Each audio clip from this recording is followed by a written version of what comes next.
முதலில் தலைப்புச் செய்திகள். யாழில் ஊடகவியலாளரின் வீடு தாக்கப்பட்டதை கண்டித்து கவனஈர்ப்பு போராட்டம் முன்னெடுப்பு. இலங்கையில் உற்பத்தியான அபூர்வ மரவள்ளிக்கிழங்கு. சிறுவர்களிடையே பரவும் வைரஸ் காய்ச்சல் தொடர்பில் பெற்றோருக்கு விடுக்கப்படும் எச்சரிக்கை. கொழும்பில் ஆயிரக்கணக்கான சாரதிகளுக்கு அபராதம் விதிப்பு. ஏதிலிகள் படகு விபத்திற்குள்ளாகியதில் 11 பேர் பலி, 64 பேர் மாயம். யாழ்ப்பாண மாவட்ட ஊடகவியலாளர் தம்பிதுரை பிரதீபனுக்கு உயிர் அச்சுறுத்தல் விடுக்கப்பட்டமையை கண்டித்து கவனஈர்ப்பு போராட்டம் ஒன்று முன்னெடுக்கப்படவுள்ளது. குறித்த போராட்டம் நாளை யாழ்ப்பாண பிரதான பேருந்து நிலையம் முன்பாக முன்னெடுக்கப்படவுள்ளது. கடந்த 13ஆம் திகதி நள்ளிரவு ஊடகவியலாளர் தம்பிதுரை பிரதீபனின் வீட்டிற்கு சென்ற இனம் தெரியாதோர் வீட்டை தீயிட்டு எரித்து சொத்துக்களுக்கும் சேதம் விளைவிக்கப்பட்டமை தொடர்பில் காவல்துறையினரால் பல்வேறு விசாரணைகள் முன்னெடுக்கப்பட்டு வருகின்றது. இதுவரை குற்றவாளிகள் எவரும் கைது செய்யப்படவில்லை. எனவே குறித்த தாக்குதலானது ஊடகத்துறையினை செயற்படாதவாறு அச்சுறுத்தும் தாக்குதலாகவே அமைந்துள்ளதாக கூறப்படுகின்றது. எனவே தாக்குதலை நடத்தியவர்கள் தொடர்பில் சட்டம் ஒழுங்கை பாதுகாக்கும் காவல்துறையினர் குற்றவாளிகளை கைது செய்து சட்டத்தின் முன் நிறுத்த வேண்டும் என கோரி தாக்குதல் சம்பவத்தினை கண்டித்து வடமாகாண ஊடகவியலாளர்கள் கவனஈர்ப்பு போராட்டம் ஒன்றை முன்னெடுக்கவுள்ளனர். குறித்த போராட்டத்திற்கு ஊடகவியலாளர்கள், புத்திஜீவிகள், சமூக ஆர்வலர்கள், அரசியல்வாதிகள், பொதுமக்கள் என அனைவரையும் பங்கேற்குமாறு வடக்கு மாகாண ஊடகவியலாளர்கள் அழைப்பு விடுத்துள்ளமை குறிப்பிடத்தக்கது.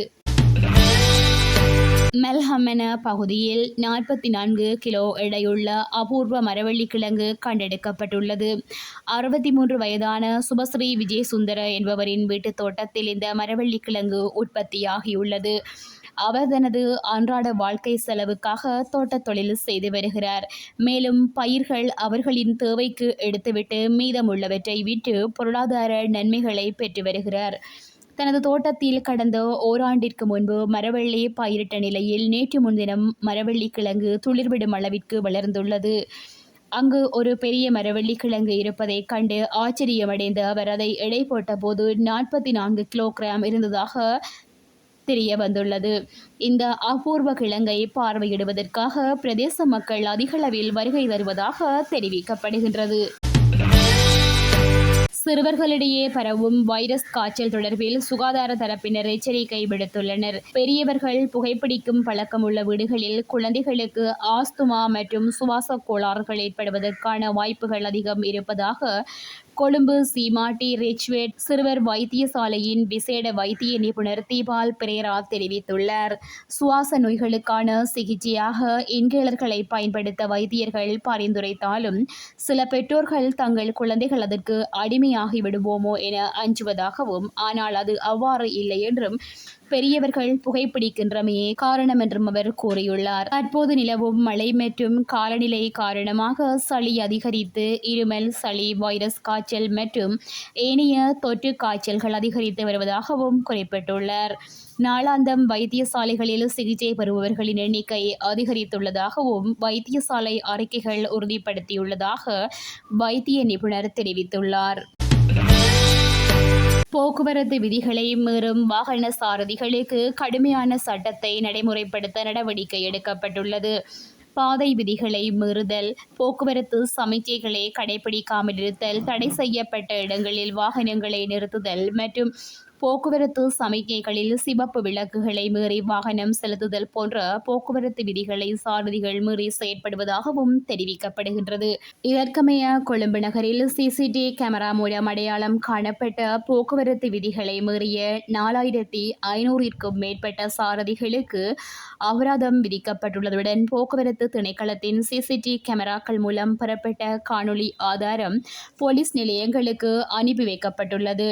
மேலும் கொழும்பு மாநகரில் பொருத்தப்பட்டுள்ள 106 சிசிடி கேமராக்கள் மூலம் பொருளை, நாரகேன்பிட்டி உள்ளிட்ட 33 பிரதான சந்திகளில் போக்குவரத்து விதிகளை மீறும் சாரதிகளை அடையாளம் காணும் நோக்கில் போலீசார் விசேட வேலை திட்டம் ஒன்றை நடைமுறைப்படுத்தியுள்ளனர். மஞ்சள் கோடுகளுக்கு நடுவில் தேவையற்ற சாலை கடப்புகள் காணப்படுவதும் இதன் மூலம் அவதானிக்கப்பட்டுள்ளது.